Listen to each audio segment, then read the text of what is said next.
pressure on him. Throws it up for 8. Shot blocked by Antetokounmpo. What a block from Giannis. 17 seconds from Game 7 or from championship number 6. Jordan, open. Chicago with the lead. Remaining. And they're putting Curry in the pick and roll, trying to get him on Irving. Irving and Curry, one-on-one. Irving puts it up. It's good! Kyrie Irving from downtown! We're sending it in, Jerome. That's for damn sure. What's up, everybody? Welcome to the Taproom Sports Podcast. I am your host, Jordan. Stacks on stacks on stacks, lads. Here as always with my man, Mr. Big Ballin' Ben Larson. What's going on tonight, Ben? Not much, man. Excited for the new format. Had a great weekend. Shout out to all you mothers out there. Yes. Probably not listening to the podcast, but you know, gotta love you moms. And yeah, man, enjoying life, drinking good beer. Drank a lot of beer this weekend, so I am happy. How you doing? Hell yeah, man. I'm doing good. I'm doing good. You know, this weekend was crazy. Kentucky Derby, UFC, Canelo Alvarez fight. Shout out to Bivol taking him out, man. I mean, he dominated that fight too. That shit was crazy. Yep. Just tons of NBA playoffs, NHL playoffs, MLB, man. This weekend, Stanford beat Cal. Hey, Stanford's looking good, dude. They're like top 10 in the country in baseball right now. Yep. But man, that was a hell of a game on Friday. It was. Well, I didn't watch it, but I've been following a little bit of college baseball as we get towards College World Series. Yep. But yeah, man, it's been a wild weekend in sports, man. Kentucky Derby, Rich Strike, 80-1 to win the race. Yeah. Ben. Yeah. Ends up winning. Just some remarkable stuff, dude. Like nobody had that horse. That horse wasn't even supposed to be in the race. Yeah. And it ends up winning. But yeah, man, and of course I'm here as always on a Sunday drinking some good beer, and I'm actually starting off with an interesting one, a rare one. Nice. I have a little theme for mine today, so not necessarily a theme, but location theme for mine. So I'm kind of stoked about these two that I found for tonight. But for everybody who doesn't know, we want to get a little bit of beer knowledge out to you, just like we are going to be getting some sports knowledge, and even more so now, some betting knowledge out to you guys with our new format of the Taproom Sports Podcast. But we still wanted to incorporate our theme of, you know, sitting at a brewery, drinking beers, talking sports, and now making you money. So each week we are going to review 2 beers per podcast, at least on our Sunday show. And we're going to be kind of going a little bit more in depth in these beers and really kind of focusing on what we like, what we don't like about the beers, giving it a rating out of 5 at the end of the show. And, you know, really just hoping to push you guys into going out to your breweries, local breweries, going out to, you know, local bottle shops, supporting those brewers, and really just finding that taste in the beer that you like. Maybe try something new. And, you know, if you pour it out, you pour it out. Yep. Just this last week, I had to pour out beer, and that happens, and it's okay. Doesn't mean it's a bad beer. It just means that you don't like it. And this is one that I really didn't like. So it got 3 sips, then down the drain. But I'm stoked about my beers tonight. But neither of these beers are Tavour beers, but definitely go to tavour.com, download the Tavour app, use promo code Taproom when signing up. You get $10 off your first purchase of $25 or more. They won't have pour out beers on Tavour. They are definitely top quality beers from all throughout the United States. And man, they always have a great selection to choose from. Just put it in your cart. At the end of the month, your box ships, and bam, it's right at your front door. Yep. So great stuff. Definitely go check out Tavour. But let's hear about our first beers of the night. Jordan, what do you you said you had a special one? Yeah, so my first beer here is a La Sicaria. It's not even a seasonal. It's just like a one-time beer that they have at Tenaya. They actually just tapped it. It's the El Charro, which is their Mexican lager, but it's brewed with mango, pineapple, and tahini. Ooh, so got a little spice to it. Yes. So very, very interesting. The flavor is good. This is actually the second time I drank it. I had it there. Took home 2 crowlers of it because I like this so much. And yeah, man, it's light, drinkable. And I'll give my full review at the end, but it was definitely one that I had to do on the show today. Yeah, and the El Charro is a Mexican lager, right? It is a Mexican lager. Yep. Okay. Yeah, awesome. Do you remember the percentage on it? It's light. It's like 4.9%. Okay. Yeah, very light. What are you sipping on? So I am going with the kind of the Oakland theme today. I've got 2 beers coming in from Oakland, California, which is about 45 minutes north of me here down in San Jose. So I definitely wanted to shout out those breweries, and I've done Ghost. Oh my gosh, why am I Ghost Town? There we go, Ghost Town Brewery. Gosh, it was probably one of our first beers that we've reviewed on the podcast. Oh, wow. But had to go back to it. And this one is the Geisterfaust. So it's a German Pilsner, which literally means ghost fist. Okay. Not necessarily the name I'd kind of go for a Pilsner, because it is not one that's going to hit you in the face, but this is a 5.6%. So far, nice and clear and crisp, just like a Pilsner should be. And first couple sips have been quality. So definitely looking forward to this. If you are in the Bay Area, make sure to go to Ghost Town. It's great beer. And also got to shout out Daisy Garcia, who is the artist for a lot of their beer cans. It's definitely a good quality. And whenever I see an artist on the label, I am going to shout them out. So yes, shout out to the artists that are out there doing their thing.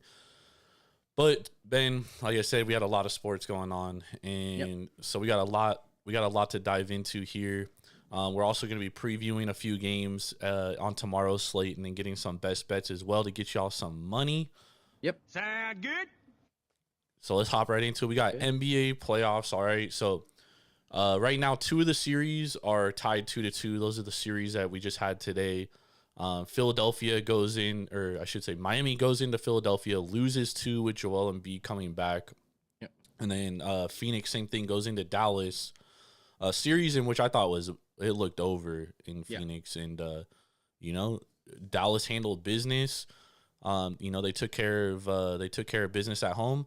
The one thing I really wanted to focus on with the NBA playoffs, though, and as I was watching it today and yesterday too, for that matter, is the officiating. And I hate that we are discussing officials and referees and so whatnot. But I mean, just in the Sixers game, the Sixers Heat game today, 62 free throws, bro. Yeah.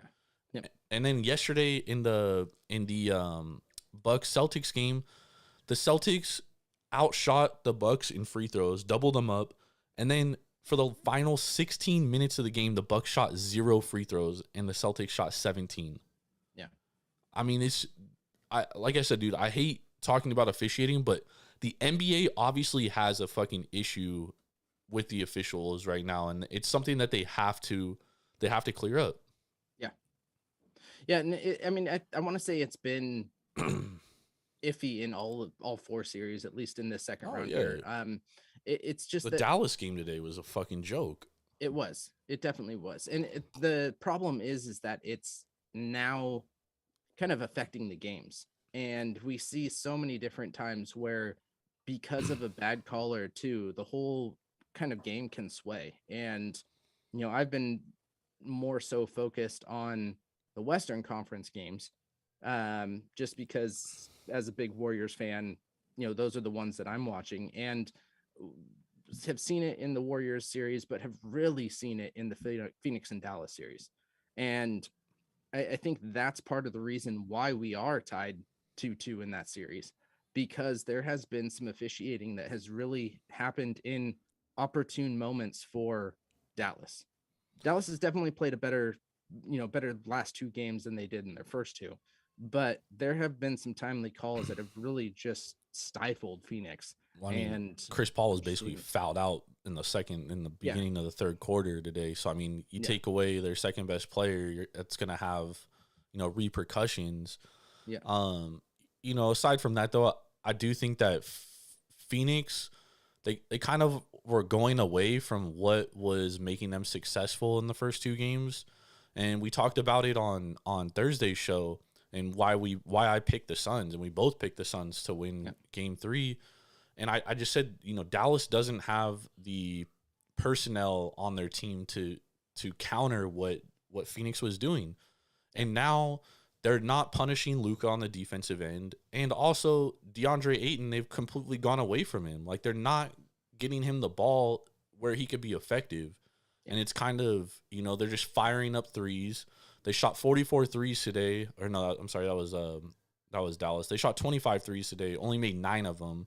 And that's the thing with the Suns. And that's kind of a theme in the playoffs, dude, is if teams aren't hitting threes, they basically lose. Yeah. But and then you compound that with the free throws and you know, Chris Paul being in foul trouble. It's just a recipe for disaster. Yeah. And now it's a series. You know what I mean? And Dallas looked dead in the water heading into Dallas, and now it's 2-2 going back to Phoenix. They win 1 in Phoenix. Of the remaining 2, they win the series basically. Yeah. So I don't know. I don't know how the series is gonna play out anymore, dude, because I don't understand what Phoenix was doing in these last 2 games. Yeah, no, it's absolutely right. But I do think you're right with foul trouble. You know, is the big one of the big issues here. And you know, when you're getting 25 fouls per game, you're gonna, and a majority of those being in your starting 5, that's gonna push people to the bench a lot, and you're gonna have to see those secondary players, that depth, kind of the depth aspect of your team. And with a lot of these teams that have multiple big guys, that's going to be a problem, because you don't have that depth on the bench that really can come in and put up points when you really need it. Yeah, I mean, well, like a lot of these teams, they lack front court depth, and the 3 teams that have it is the Sixers, the Bucks, and the Suns. I'm sorry. And the Bucks use it to their advantage. The Sixers use it to their advantage. The Suns do not. Yeah. You know, and I know Jason Kidd, he mentioned after game 2 that, you know, what they want to do is they wanted to play the bigs off the floor for Phoenix. But if you're Phoenix, that's why you have to go to DeAndre Ayton. You have to run some high-low action and get him the ball, you know, around the rim, because they literally have nobody to defend him. You know what I mean? Like, they don't. Yeah. You know, what's his name? Maxi Kleber, he's not a big defensive front court player, and neither is Dwight Powell. Neither of those guys can defend him. So it needs to be less. They need to work inside out. They can't be working outside in. The crazy part about that, though, is that Phoenix still got 50 points from the paint.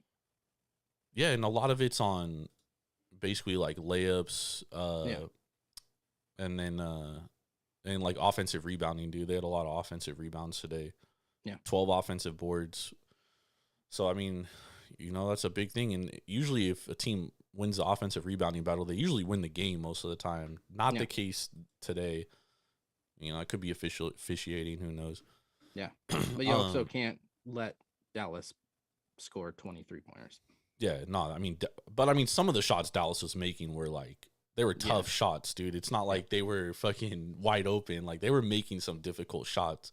Yeah. There was a stretch where, what's his face? Davis Bertans hit 4 threes in a row, and like 3 of them, he had a dude right in his face. And I was like, holy shit. I mean, at that point, it's just like, you just got to tip your cap, and fucking eventually they'll stop falling. And they did stop falling, because Dallas was shooting like 65% from 3 in the first half, and then they obviously regressed to the means a little bit. I think the interesting thing I want to touch on too with the Heat Sixers series, Ben, is, you know, Miami wasted a perfect opportunity. Jimmy Butler goes off for 40 points today, has a great game, and they lose the game. Yeah. And they lose the game because Jim Harden goes off. Yeah, I was going to say, points. Jim looked like James today. He did. He looked like James again. Yep. And I'm not sure how many games they're going to get of Harden like that, but if he plays like that, the Sixers are going to win the series. Yep. Because that's the biggest difference. You know, it's not just Embiid. And I knew if Embiid played, the Sixers would have a chance, because Bam Adebayo, as good as he is defensively, he's still small. You know, he's like 6'7", 6'8". Yep. And you know, Embiid is fucking huge. And I don't understand why the guy flops so much. He's like 7'1", 260 pounds, and the dude fucking flails like a fish out of water. Yep. It's like, bro, just assert your dominance. Well, but that's because he gets the foul calls. I think that's the big thing too, is that because he's a superstar, those refs have their hands in their mouth, and every single time that there's even just a minuscule touch to him, he gets the call. And I don't have the numbers here on how many fouls were called that he initiated, but Well, he went to the line 13 times today. Yeah, I want to say a majority of the Sixers fouls, or I'm sorry, of the Heat fouls were probably 23 of their 34 attempts were from Harden and Embiid today. Yeah. So a good, and then Maxey added 6. So really 3 guys made up for all of their free throw production. Yeah. I mean, the point of basketball, and you're always taught this from the beginning, is you attack the rim because A, it's the highest percentage shot, and B, you're likely to get fouled and go to the free throw line, where another high percentage shot, because you should be shooting that shot at 70% plus. Yeah. So like you don't want to take that away from the game. However, there's been a lot of foul calls off the ball, just stupid shit, dude, like rebounding fouls, and it's just like, dude, we don't need that. It's unnecessary, bro. Like basketball is a contact sport. Yeah. There's going to be contact like that, and you can't just sit there and no one went to that game to watch the refs, dude. Yeah. Yep. And they're just they're asserting themselves too much. Yeah, rebounding fouls I've seen a lot of, and screening fouls, like nonstop. But then a lot of the screens, the moving screens, haven't been called, but chintzy elbows or hips are called. I mean, there's definitely been the fouls that have been major, like they put the player down. Yeah. Yes, those are found, but there's been a lot of them that have just been like, why even blow that whistle? It did not affect the game. I know you're a Warriors fan, but the Warriors are notorious for setting moving screens. They're notorious around the league for it. Oh yeah. And that's why when everybody was complaining about Ja Morant carrying the ball in game 2, it was like, all right, well, if you guys want them to call a carry, then they should also call moving screens, because y'all going to foul out by the fourth quarter with moving screens. And, and I don't think that the game should be officiated like that, because, again, you can call fouls like that on every fucking play. You know what I mean? So it's really the refs are just like picking and choosing when to call it. Mm-hmm. And if it's egregious and blatant, like it should be called. But, man, I just keep seeing dudes hustling for the loose balls and getting called for fouls. Like they have the right to go for the ball too. I don't like it. Going forward with the Heat Sixers series, though, do you think that Philly has a chance to win the series? I definitely think Philly has a chance to win the series. The way that they've played the last 2 games, the way that they played today, they've really stifled the 3-point shot from Miami, and that's going to be, a huge way of winning this series. Once this goes on to the next round, I don't think Philly would be able to beat either of Milwaukee or Boston, just because of the defensive levels that and the bigger bodies that both of those teams have.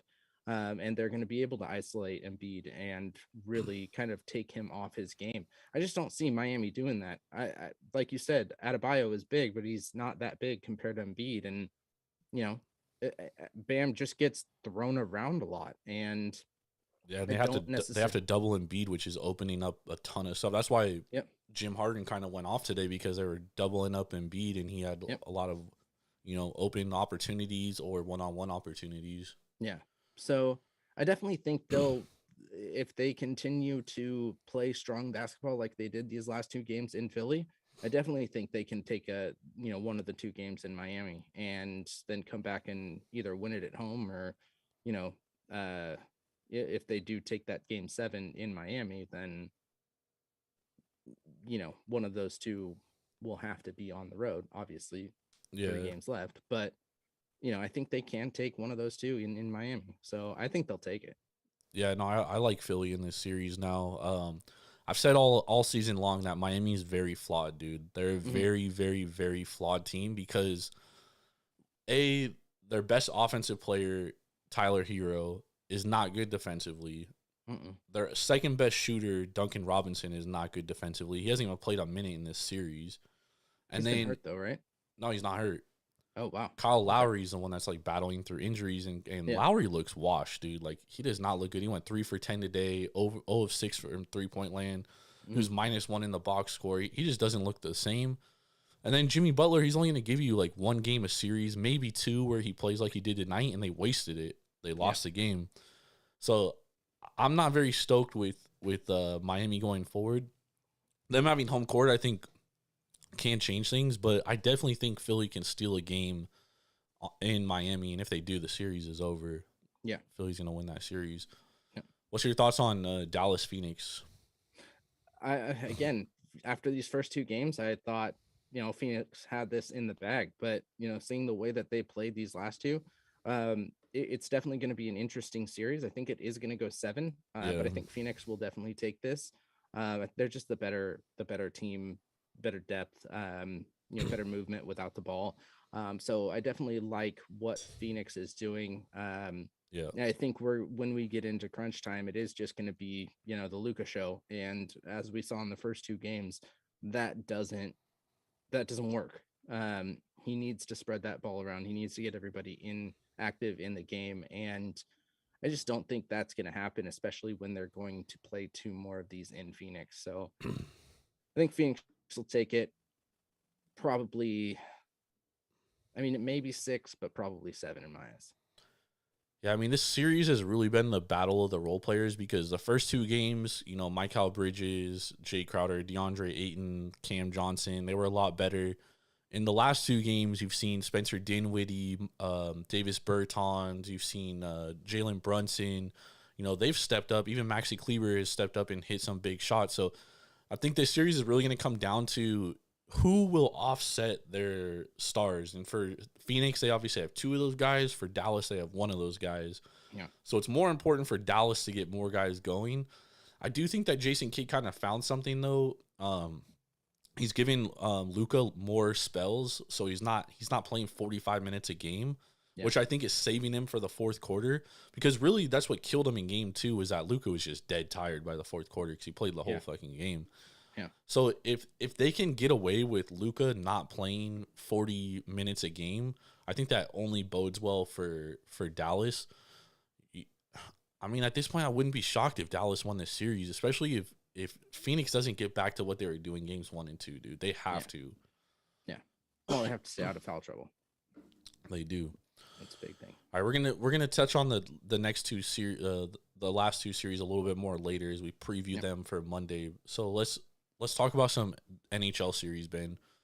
What's been, obviously we have a lot more series, so we don't really need to go over all of them. We'll kind of touch on them, but what's been the biggest surprise to you in the first round here?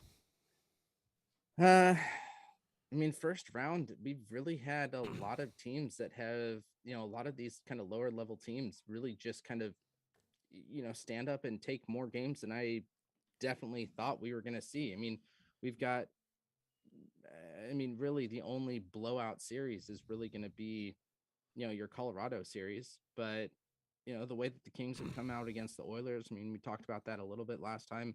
I mean, they're up 3-0, going to be tying the series tonight in game 4. But 2-2. Yep. They've who would have thought that the Kings would have even taken 2 games of this series? Especially after last game. Yeah. Everything's just been really tight. I mean, I didn't expect Boston to be going, head to head with the Hurricanes. Boston's a great team, but the Hurricanes are, hands down better at both sides of the puck, offensively and defensively. Minnesota, St. Louis 2-2, Tampa Bay, Toronto 2-2. That's been a great series. Capitals are up 2-1 on the Panthers. Insane. You have your triple overtime, game with the Penguins taking that. Yep. The Stars got a game in. I thought the Stars Flame series, I thought that was going to be a sweep for the Flames. So the Stars lead the series. Stars, yeah, that's right. Dallas leads 2-1 on that one. Yeah. It's a lot of these lower level teams that really, once you get to the playoffs, all you got to do is make the playoffs, and it's a whole new season. So I'm really surprised that these lower level teams, other than the Predators, have been really making a push to really make this a series. Yeah, I mean, I think the biggest series that stood out to me is Carolina-Boston, because Carolina has absolutely owned Boston this season. They only, after game 1, they had 4 meetings this season, and Boston had only scored 2 goals on them in 4 meetings. Yep. But then Boston goes home, and they look like a totally different team. Yep. And they tie up the series. They win both games at home. I mean, it was a total I thought that was going to be a sweep, dude. Yeah. After how those two teams played during the regular season and how the two teams played during the first round, those first 2 games, I thought it was going to be a sweep. Yeah. 100%. Carolina putting up 10 goals in those 2 games compared to the 3 that Boston put up. Yep. Like that spells disaster right there. And then look at that. We've got 2 4-2 games. Mm-hmm. Sorry, 5-2 game. Yeah, 5-2 game and a 4-2 game. I will say that I expected that series to be more defense because those are 2 of the best defensive teams in the league. So it has shocked me that they've all gone over. They haven't had a game go under yet. All those games have gone over. That's the other thing that surprised me about the NHL playoffs is that all these games are going over. Like every single series, every game is going over 6.5 goals. You would expect the playoffs to go under. Yeah. But no, here we are. Every game is going over. Yeah. I do think a lot of that is because at the end of games, even when a team's down like 4-0, they pull their goalie. Yeah. Which is like fucking, I don't understand it, but I think a big thing too that we've got to remember with Carolina is that their goaltending's hurt. So that's. But I mean, that goalie stood up on his head for 2 games. Oh, absolutely. But can a young goalie do that over and over again? Definitely the question. I also think the other series too is the Capitals Panthers. But I told you, Ben, it's like don't sleep on the Capitals, man. That's some good value right there. Yep, that's definitely true. Really want Florida to win though. Yeah, really want Florida to win that series. But they just look. I mean, Washington's just outplaying them. Yeah, Ovechkin, dude. It was insane.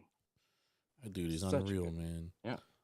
All right, so who do you think of these like crazy upset series? So let's talk Calgary, Dallas, Edmonton, Kings, Panthers, Capitals, Carolina, Boston, even Pittsburgh and the Rangers. You know, who do you see any of those lower seeds winning those series? Yeah, I mean, definitely. I mean, I think the biggest kind of flip-flop is definitely going to be the Kings-Oilers series. That's definitely something that we can see LA taking this series deep and ending up getting the W there. And I think that's more so with a lot of the kind of mentality of the Oilers. You've got a team that has always just struggled in the playoffs, and I think that has a lot to do with coaching. And I think it has a lot to do with the kind of the heart of the guys that are on the team. Great in the regular season, but once you get to the playoffs, once that kind of pressure gets on there, these guys just kind of crumple a little bit. I'm not necessarily talking about McDavid or Drysdale, 2 of the best offensive players in the league by far, but you have to have that 3rd and 4th line depth that I don't see Edmonton having. So I really can see this series going to the Kings. I do think the biggest thing about this Kings series though is that, especially today, Edmonton had a lot of scoring opportunities, but Jonathan Quick, I mean, he was awful last game, and today he was total opposite. He was unreal. Yeah. I don't even know how many saves he had, but 31 saves, dude. 0 goals allowed. Yeah. And I mean, Edmonton had some great opportunities. LA came out. They did what they had to do. They won 1 game at home. Edmonton needs to go back to Edmonton and take care of business, dude. I still think Edmonton's gonna win that series, bro. I don't have any faith in the Kings. I would say if we're going to see some upsets here, I think it's going to be Pittsburgh, which I don't know how big of an upset that really is because those games have basically been pick-ems. Yep. And I still think Washington has a great chance of upsetting Florida, man, unfortunately. Yep. This LA-Edmonton series, too, has been dirty, which I absolutely love. The other one I can see is the Lightning beating Toronto. Not a really big upset here, but another one of those teams that just always seems to get ousted in the first round. And, a lot of it is because, again, that depth level of 3rd and 4th lines that Toronto doesn't have really can play a big factor into whether this team moves on or not. And that's a major problem if they can't. Yeah. There's a lot of good series. The Stars Flame series it surprises me that Dallas is up 2-1 right now. Pavelski's been playing out of his mind. And I mean, that's the only series that's not going over every game. yeah. But can little Joe continue to change this game? And I mean, so far he has, 2 goals in the last game yesterday, to take the win. Another overtime, I think it was an overtime goal or a late third period goal that he scored to get them their other win. So if it wasn't for Pavelski, this Stars team is, dead in the water. No, he's playing great right now. He's playing phenomenal. All right. Should we take a break real quick? Yeah, you want to do a break? You want to start baseball? We'll do a break real quick, and then we'll hop in. We'll do our MLB power rankings, and then we'll hop into tomorrow's games, break down some games, get some best bets, and get y'all some money. So stay locked with us. We will be right back.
All right, we are back.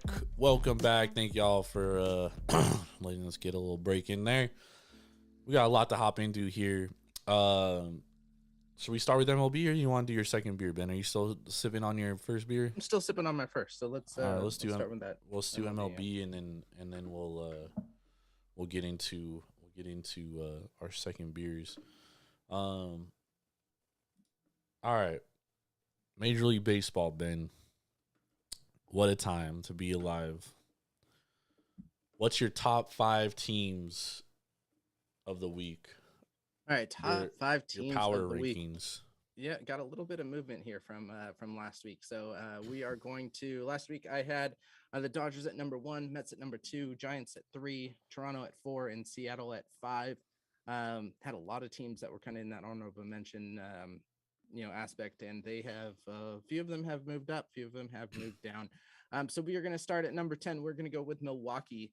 I'm sorry, number 10. Hello, number 5 on my list. Number 5, because they haven't really beat too many tough teams. Offense is still a huge question mark for me. You take away the series that they just played against, I believe it was the Reds, where they outscored them by 22 runs. You take that away, they're only a plus 14 run differential team. They just recently dropped 2 against Atlanta, who is definitely a middle of the pack team right now. They are winning games, so I got to put them on my list. So they're going to be my number 5. The Reds are a great team too. Oh, absolutely. Number 4 is going to be San Diego. They had a big push these last 2 weeks, but they were beating lower level teams. These are the games that you have to win to keep pace while Tatis is out. So, they're doing well without their star player, which has definitely surprised me. 3-1 against Miami this week, which is definitely a sleeper team in my opinion. Definitely a good a good series to win. They have a low run differential at plus 15, but once Tatis returns, that offense is really going to be deadly. So if they're winning close games now, they won't be close later. So I think they add another piece, both offensively, and a depth pitcher at the deadline. And this team is definitely going to be one to really worry about coming out of the West. Number 3 is going to be the Mets. I love what they're doing right now. 11-5 on the road. They've gone into Philly and St. Louis and beat 2 teams that are hard to beat at home. They had a huge win this last week against Phillies in the 9th, and really shows what they put up. 9 runs in the 9th? Yep. Shows that determination that they won't. 8 runs to win. Yeah, to win by 1, right? Yep. So huge win there. Shows kind of a determination that you're going to need for playoff level baseball. So if they can keep that push strong throughout the season, I think this is definitely going to be a team to watch out for. Number 2, I'm going to go with the Yankees. 3-2 over the last week. They won their series against a strong offense in Toronto, and have been really pushing back from their somewhat slow start. Schedule has been pretty easy on them to start the season, so it's going to be interesting to see if they can hold up as the other teams in the AL East are, pushing to kind of get back into things. But number 2 right now, and number 1, I got to go with the Dodgers. 5 straight wins over the last week over the Cubs and Giants. I think what was the score today? Did it end at 4-1? 7-1. 7-1. Okay. So, plus 28 run differential over their last 5 games. Yeah. Cubs are definitely majorly struggling, but they dominated the games that they had to. And 2 of those games in the last 5 were against my Giants. So, definitely tough to see them destroy the Giants, but I mean, it just shows what, how strong of a team the Dodgers have. So, yeah, I mean, the one thing with the Dodgers right now is like if you're betting a -1.5, you're basically cashing every game, dude. Yeah. Like they're blowing teams out. I almost put San Diego in their bin, but I held back because the competition that they have played, and that the fact that even though they haven't played great competition, they're like not like great at anything right now. Like they're kind of middle of the pack. And I totally agree with you as far as when Tatis Jr. comes back. But right now, really, Hosmer and Manny Machado are like carrying that offense, dude. Yep. So if they can sustain that, and obviously they're gonna regress a little. I think Hosmer is hitting like almost 400 right now. Yeah. They're gonna regress a little, but if they can even like maintain most of that, and then Tatis Jr. comes back, I mean that's a dangerous team because they pitch pretty well. Their bullpen is kind of an issue though. I don't love their bullpen. That's the depth pitching. I definitely think they need to add a little bit on. Yep. So I agree. All right, so my top 5 teams this week. Number 5, I'm going Milwaukee Brewers. They just dropped the series to the Braves, and admittedly, they got out of their slump playing a string of bad teams, but they still have one of the best rotations in baseball, and they have been getting production from their lineup as their second in runs scored. I know you mentioned that a lot of their runs scored came from the fucking Reds, who are That is one big pile of shit. basically. Facts, yeah. But, they did get out of their slump, and they were pretty bad against the Braves today, and Charlie Morton came into the game with a 7 ERA, and he basically shut their whole lineup down. That was pretty nasty stuff. But I'm going to keep him at number 5. Number 4, I'm keeping the Twins there. They're staying hot, and more importantly, they're getting a boost from their pitching staff. 2.95 ERA in the last week. I know they're coming off a sweep of the A's, and the A's are arguably the worst team in baseball right now, but their pitching, that gives the pitching staff confidence moving forward, I think. Number 3, I'm going to Yankees. And the only reason why I'm dropping the Yankees right now is because their offense has been struggling, and they've regressed a lot in the last week to their all-or-nothing approach. They're first in hard hit rate, but 11th in runs scored, 8th in average, and more importantly, they're 19th in hitting with runners in scoring position. So they're really relying on unbelievable starting pitching. And it's Nestor Cortez Jr., Severino, and Severino was good before he had his Tommy John, Jordan Montgomery. I'm just not sure that they're going to be able to sustain this. If they do, they're going to prove me wrong. I'll admit it. But I'm just not sure they're going to be able to sustain it. So I'm going to go Yankees number 3. Number 2, I'm going New York Mets. 4th in starters ERA, 5th in ERA, tied for 3rd in run differential. And they're coming off a tough week where they played a lot of good teams, dude. They played the Braves and the Phillies and won every single series they had. So I'm going to go Mets here, and I agree with you, man. The resiliency they showed coming back from 7 runs in the 9th inning, I mean, that's the Buck Showalter effect. Buck Showalter is one of the greatest managers in the history of baseball, and I think he's really elevated this team. I really like the New York Mets. I actually played their under 92.5, and I'm kind of regretting it right now because they're on pace to fucking shatter that, so a little worrisome. Yeah, but Mets have been notorious for not. Yeah, they usually playing start up to well, their and standard. then usually start well and then struggle. But but they never had Buck Showalter. You know what I mean? It's true. And then number 1, going the Dodgers. 6 straight wins, 5th in runs scored, 1st in run differential, and have a ridiculous 2.1 ERA as a team, dude. Like, that is unheard of, bro. I don't care how early or late in the season it is. Like, that is fucking ridiculous, which is why their run differential is so high. And the difference between the Yankees and the Dodgers is the Dodgers have guys that I know are good. You know what I mean? Like, Walker Buehler is a fucking Cy Young candidate last year. Julio Urias led the league in wins last year. I mean, this is a team that they always have great pitching. Mark Pryor, their pitching coach, like, he makes fucking everybody look better, dude. Yep. And their bullpen especially, dude, is fucking nasty, bro. Like, Yep. They have 6 guys in that bullpen that are like high leverage bullpen guys, dude. And I think that only bodes well for a long stretch and for a season. Yeah. Just got to stay healthy. That was their only problem last year. Yeah, I mean, like, their lineup has to stay, but I mean, their lineup's been up and down, dude, and they've still, like, maintained it because their pitching is so good. Yeah. And that's the thing is, like, they're so deep in pitching that it's like, that's where they can withstand some injuries. Yeah.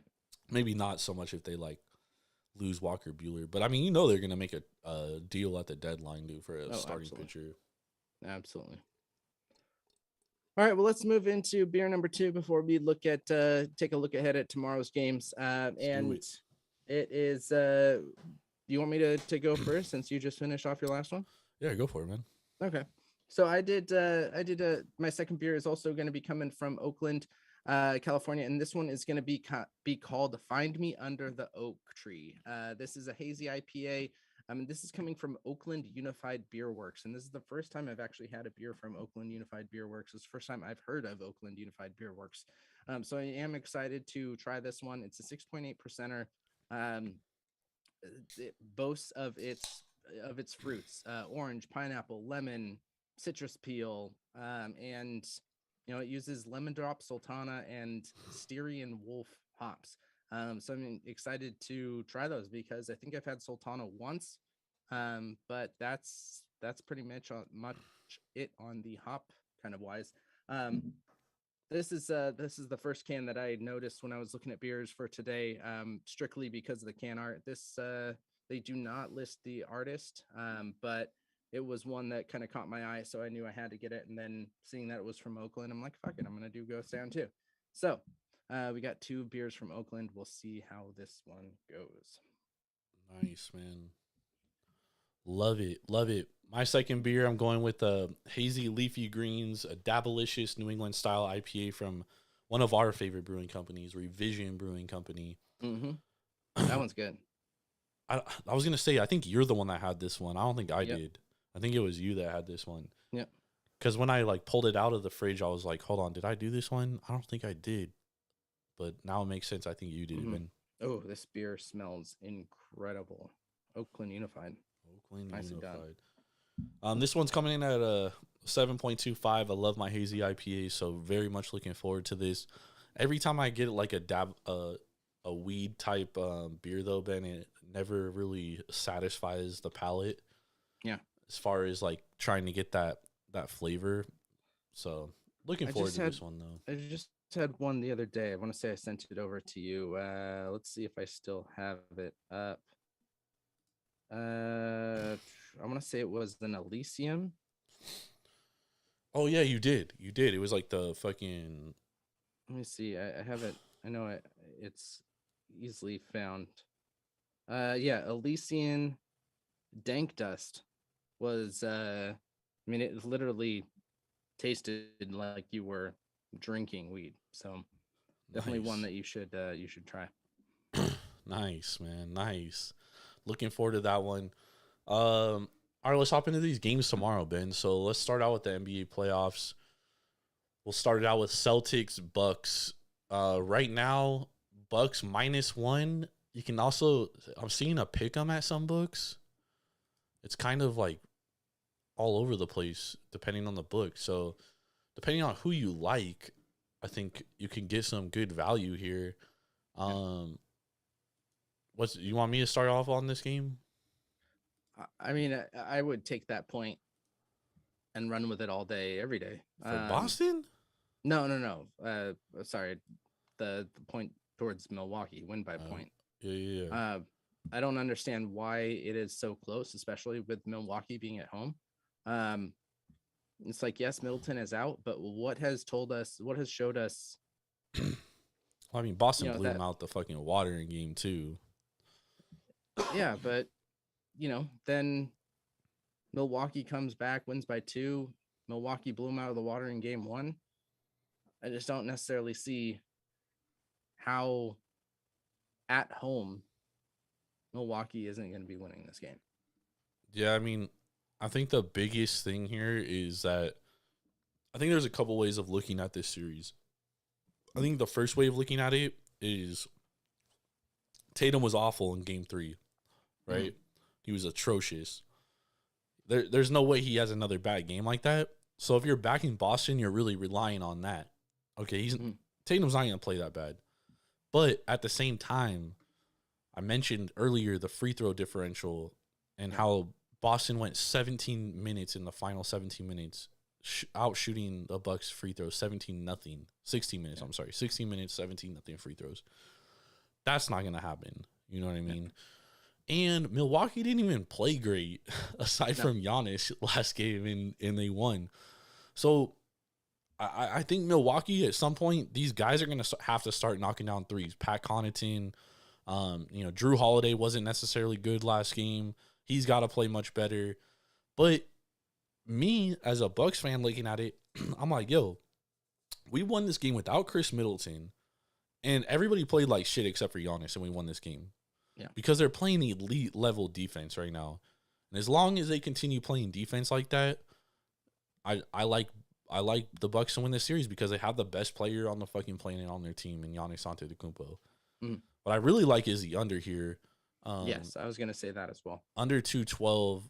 The total's gone under in 8 of the last Bucks 8 games. So 8-0 hitting the under. Yeah. The under's 3-0 in this series. Boston's gone 5 of their last 6 games hitting the under. I mean, these are 2 of the best defensive teams in basketball. So I really like the under here at under 212. I think that is the play here. I would also take Bucks -1. I really like Bucks at a pick 'em, which I've seen in a couple books. Yeah. I'm seeing some books have Bucks minus 1.5. So I mean, like, there's a lot of different lines out there for this game. So a lot of books are they're not aligned on this. Yeah. Well, I think it originally opened at Bucks minus 1.5. So it just is their movement to their lines. Is that going to be changing for just that individual book, depending on how much money's coming in, or is that overall throughout, all of the Vegas books? Well, where that shift comes. Yeah. Right now we're seeing 56% of money on Milwaukee, 56% of tickets on Boston. So you're seeing more tickets on Boston, more money on Milwaukee. The money's what's going to shift the line. So, like, if you like Milwaukee, I would get it now because it may shift to like 1.5. It might even shift to 2. Last game closed at 3, right? So really, you're relying on the zigzag theory, which is like a team in desperation that needs a win is going to come out and fight for a win, which is probably why you're going to see a lot of bets come in on Boston. Plus, Boston's a good team, dude. They're a respectable team. I'm not saying, like, this is obviously a coin flip of a series. But this line's telling me that the line is saying that Boston is a better team. However, the books have Boston as a 170 underdog to win the series. So the lines don't even correlate with each other, right? If you think Boston's a better team, then Milwaukee, this line should be Milwaukee like +1. Yeah. But it's not. So I like, just based off the line, I like Milwaukee here. I really do like that under too. We've seen the under just, drop so much as this series has gone. I think it started at 218 and now we're down to 212. Oh yeah. I mean, these are so tomorrow will be a fucking 130 to 100 type game. Yeah. And you look at the last game of their season that they played in April 7th, and it was 227. And it went way over. But because of the level of play and the defensive level of play in the playoffs. Well, they also had Chris Middleton then too, so that's true. I didn't think about that. But the thing is like both these teams, when they hold opponents to under 100, they win. So like both these teams want to hold their opponent to under 100 points. You're giving me like a one possession game with the best player on the planet. I'm gonna take it. Yeah, you know what I mean. Like, they're just playing too well right now. All right, let's move into to this second game. We got Golden State and Memphis. Right now, most books, this line is varying between 10.5. And then the total is at 224. Right now, the over-under in this series is 2-1. Memphis can't fucking guard anybody. Yeah. But we have to keep in mind how good Memphis is without Ja Morant, because Ja Morant is probably not playing. Taylor Jenkins, head coach of Memphis, said if the game were to play today, Ja wouldn't be playing. And I don't think he's going to play. Yeah. Well, but with that -10, does that, what was it at pre-Ja? Well, it would have been like 7, right? -7, yeah. Yeah. So that makes me wonder. I think I'd go with the +10 here. For Memphis, I think Golden State will probably win the game, but I think Memphis can at least keep it close. Just because of what you said previously, that, I mean, Memphis has been playing incredible when Ja has been out, with his injuries this year. So they can definitely step up their game when they have to. Is it going to be enough in the playoffs? That's where I have a little bit of a worry. With the way that, how game 3 ended. I think Memphis definitely has to come back a little bit, play a much tighter defensive game. But you're not going to get the 40 points from Ja, which, you'll definitely need. Now I'm thinking about it, I think that 10, after what we saw in game 3, that 10 might not be enough. Yeah, but Memphis plays better without Ja. Yeah. Like, I don't know why. I don't know. I don't know why, dude. But they do. They're like 19-2 this year without Ja Morant. Yeah. And they've beaten like great teams, the Bucks, the Suns, the Nets, the Warriors. No. So I mean, like with that being said, like give me the points, dude. 10 points is a lot of points, dude. You know 10 what points I mean? is a lot of points. Yeah. Golden State But may after win they this just game. came back and lost it by 30. Yeah, but I mean, like, look at what we said about Phoenix and Dallas, dude. Yeah. You know, Phoenix. Those other two games had been incredibly close. So Phoenix took Dallas's soul, and then we were like, all right, well, you're giving us Phoenix at a pick 'em here. Like, that doesn't make any sense. Yeah. And it made perfect sense because. But it was in Dallas. Yeah, for sure. This is in Golden State. 10 points is a lot, bro. 10 points is a lot. For a playoff game, that's a lot. That's a lot. What's the over-under sitting at? 224. 224. To be honest, I'd play that under, too. Yeah. It's like 224 and a half at some books. 225 I'm seeing out there. Yeah. I kind of like the under. I mean, Memphis hasn't been good defensively at all in this series, but I think a big part of that is because, like, Jaw's not a great defender by any stretch of the imagination. Yeah. You know what I mean? So I do think that not having him will force Taylor Jenkins to play a more defensive style game. Plus, they're going to want to slow it down because they've been playing at such a high pace, and they've been playing into the favor of the Warriors, right? Yeah. So I kind of like the under here. Total's gone under in 6 of last Memphis's 9 games. You know, Golden State on the flip side, 7 of their last 9 have gone over. I don't expect Golden State to shoot as hot as they did last game. I think, you know, there's a lot of bullshit in this series, dude. I fucking hate this series, dog. Yeah. Both teams are fucking crying like fucking crybabies, dude. Oh, that's a dirty play. Oh, that's a dirty play. I Like, mean, dude, just shut up and fucking play, dog. The Brooks taking out a guy, that is dirty. And that I wouldn't say that. I'd say that for any team. He's going after the ball. My Warriors, but I'm not saying it was or wasn't, but it's just funny that the Warriors complain about a dirty play. Memphis says it's a dirty play. Golden State's like, oh, no, that's not a dirty play. I mean, dude, like, both these teams just need to fucking shut up and play, dude. Yeah. You know what I mean? Like, Memphis is becoming one of these teams that I'm just like, bro, like, it's so hard because I want to see the Warriors lose, dude. I fucking hate the Warriors. Yep. But it's like I can't even, like, I know you do. They're making it hard for me to root for them, dude, because they're fucking crying so much. It's like, bro, just fucking play. Yep. Yeah, no, this whole broke the code thing from Jaw yesterday. I was a little surprised to see that out of a superstar player like him. I mean, he only said it because Kerr said it, you know. Well, yeah, but that was directly because of Kerr saying it. And, you know, if that was what the funniest thing I saw, it was somebody's comment on some social media. I don't remember where it was. It could have been Twitter, it could have been Instagram. But if your ligament is that loose, then your ligaments are like cotton candy. Yeah.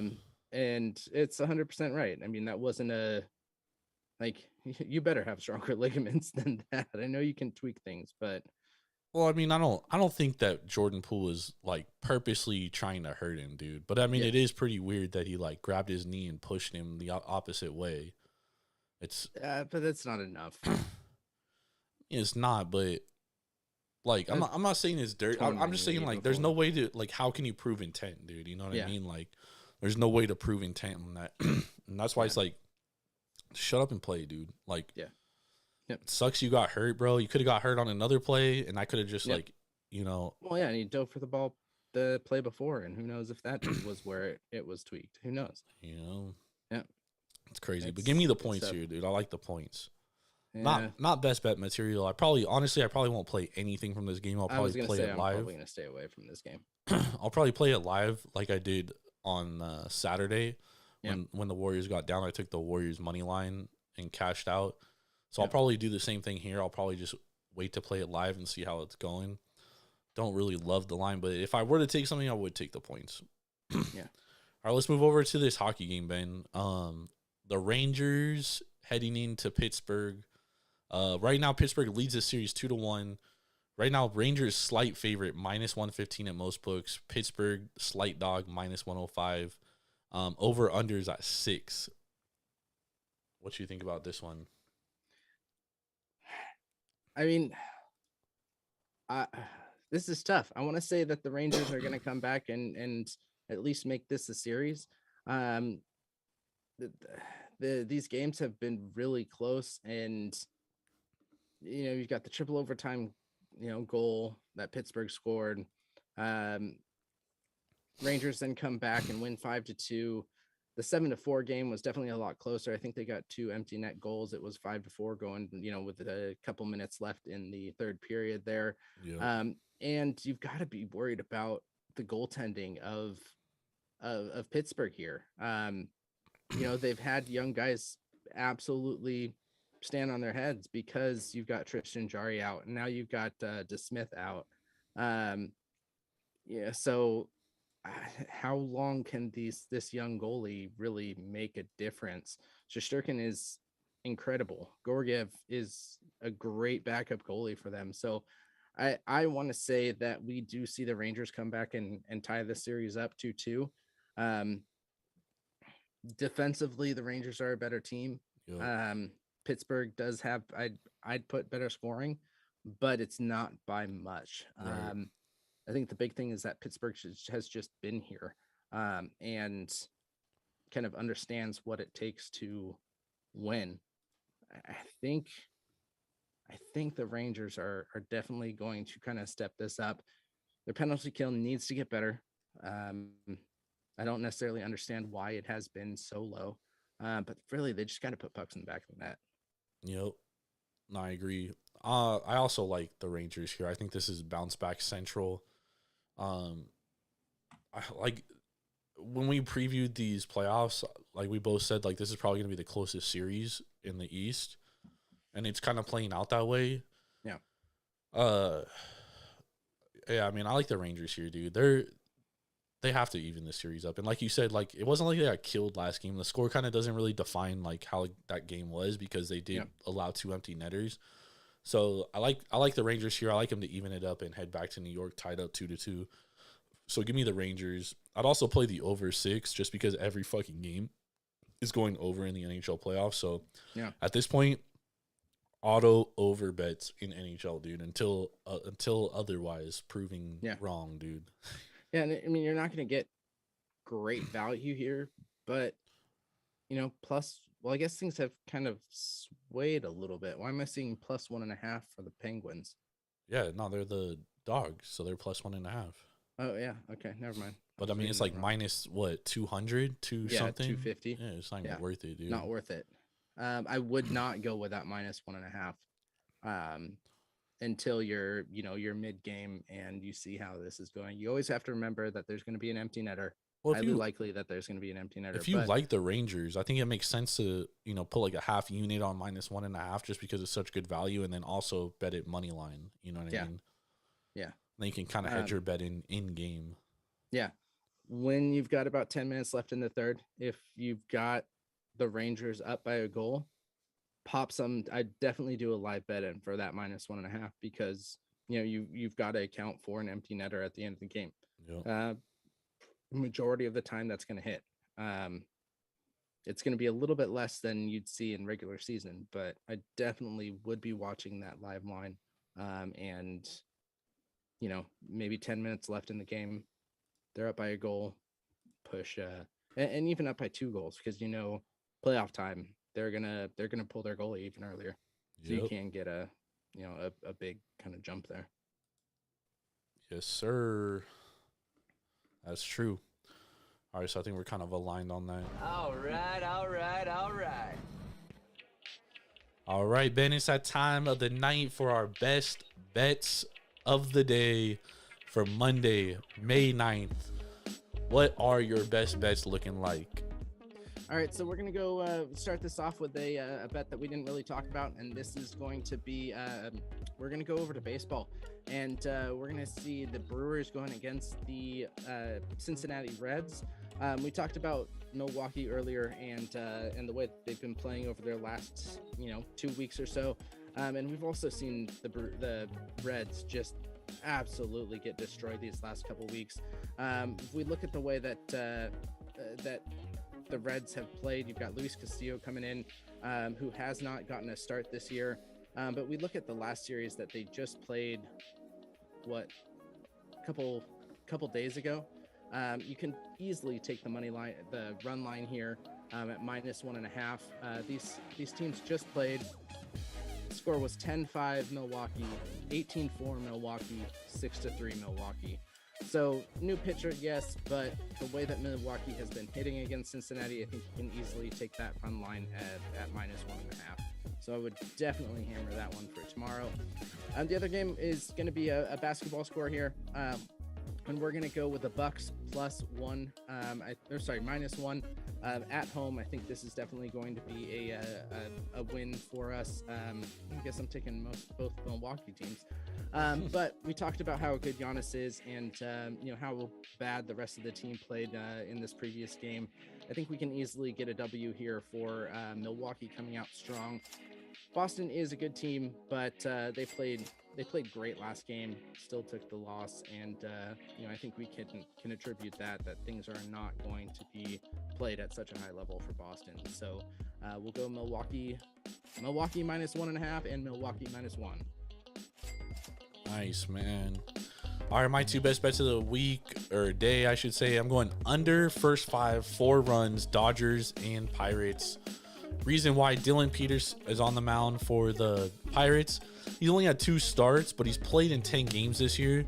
He's allowed, dude, this guy is incredible, man. 0.4 whip, Ben. And the Dodgers are one of the worst teams against left-handed hitting, surprisingly. And Julio Urias is going to be on the mound. Pittsburgh, not good offensively at all against anybody. So give me the Pittsburgh Dodgers. First 5, under 4 runs. And then we're going to go under 212 Bucks and Celtics. I'm going to keep riding this under in this series, bro, because it keeps going way under. And until the books adjust to it and give me like 208, that's when I'll start to adjust. So give me the Bucks, Celtics under 212 here. I like it. I love it. I want some more of it. Let's go. Hell yeah. All right. So that was the sports aspect of the podcast. We are going to bring it back to beer, and we are going to start by rating the 2 beers that each of us had. And I'm excited to hear about your first beer, because that was definitely an interesting one, and of course your second one too, because we both had it. So yeah, tell us about those. I mean, my first beer, the La Sicaria, is that what it's called? Yeah, La Sicaria. I mean, it's great, dude. They take their Mexican lager, which they always have on tap, and they brew it with mango, pineapple, tahini, and it really just accentuates like those Mexican flavors. You know what I mean? Like, they obviously released it for Cinco de Mayo. It's a perfect beer for Cinco de Mayo. Easy to drink. Like, you could drink a lot of them. It's like, it's not even gonna phase you because it's so light. So you could drink it in the Las Vegas heat. I really like it, dude. Like, this is a beer I would drink over and over and over again. So I'm gonna give it a 4.8 out of 5. Wow. And then the revision hazy leaf green. So this one, Ben, I'm not really too sure about it, bro, because it gives me like a fucking like mint flavor, like I'm fucking flossing my teeth, dude. Okay. Like, I have a weird aftertaste in it, and yeah, not really loving it, bro. Like, You didn't go brush your teeth at break, did you? nah, I didn't. But I mean, it literally feels like I did, dude. You know what I mean? Like, that's the flavor that's the flavor I'm getting. So I mean, it's all right, dude. I probably wouldn't drink it again. I probably wouldn't buy it again. So I'm gonna give it a 3.75 out of 5, which is rare for a revision beer, dude, because I love revision. Yep. How about your beers? I want to hear about that Oakland one. The Ghost Fist. Yep. Yeah. So the Geisterfaust, which is a German Pils. This one was coming in at 5.6%. This was from Ghost Town Brewery out of Oakland. I did like this one. I'm going to give it a 4 out of 5. It was a beer that I'll drink again. A beer that I probably wouldn't go out of my way to get, but if I did see it on the shelves, I would definitely pick it up. It was a good Pils. The thing that I didn't necessarily like about it was the kind of the earthy tones that you got initially from the beer, even at that cold state. I thought it actually did get a little bit better as it was drinking, which usually I find the opposite way, is as it gets warmer, it gets a little bit earthier. But it was crisp, it was clear, it had a great mouthfeel to it at 5.6%. It's definitely one that you can drink on a hot summer day. I think this is going to be a great beer. So 4 out of 5, definitely a good one. The second one that I had, the Oakland Unified Beer Works. This was the Find Me Under the Oak Tree. I'm going to give this one a 3.75 out of 5. It was not bad, but not great. I thought the best part about this beer was the aroma. Mouthfeel on it was okay. It kind of did leave a film on, in your mouth as coming from that aftertaste. Definitely fruity. But the problem that I have with this beer, and as you can see, it's thick. It's very thick. And it is kind of one of those beers that you can only have one of because it's like you're sipping on a loaf of bread. So definitely, very yeasty, very thick. And I think this beer, I think this beer might be better filtered. I would definitely like to try it as not a hazy, but not bad, but not one I'd go out of my way for. So 3.75 out of 5. At least you tried something new. Exactly. So make sure to go to Devour again. Use promo code Taproom, get $10 off their first purchase of $25 or more. In a lot of the cases, that's 2 free beers, on your monthly order. So definitely go check that out. Thanks for checking out the new podcast. We are going to be kind of doing this throughout the week. We're going to be doing it Sunday through Wednesday, looking at the games, for the next day, kind of giving an overview of the big things that have happened for the previous day, going over our bets. So we can help y'all win some fucking money. Yep, helping everyone win that money. We definitely see where sports gambling is moving forward. In our market is definitely kind of the way to go. So we want to bring that to you and really kind of push your bankrolls up as we're pushing our bankrolls up too. Yep. So make sure to follow us on Instagram at Taproom Sports Podcasts. You can check out our Twitter, which is at Taproom_sports. You can check out Jordan's, which is at Jordan Rules TSP. Yes, sir. I may get on there actually someday, but we'll see. Check out our website, www.taproomsportspodcast.com. You can find everything about all of our podcasts, but we are down to one podcast coming at you 4 times a week. 4 times. Yep. Sunday through Wednesday, y'all. Exactly. For all of you who do love APR, we are going to be really focusing on football all throughout the week when we get to football season. So make sure to check that out when we get, when we start previewing teams and kind of moving things into, the football season. It's definitely big here, and we love it. So yes, sir. For that, I'm Big Ball and Ben Larson here with Jordan Stacks on Stacks on Stacks Lats. Yes. We will see you tomorrow. Yep. Tomorrow, y'all. We'll see you tomorrow. Have a great Monday. Good start to your work week. I know Ben is dreading it, but always. We'll see y'all later. Peace.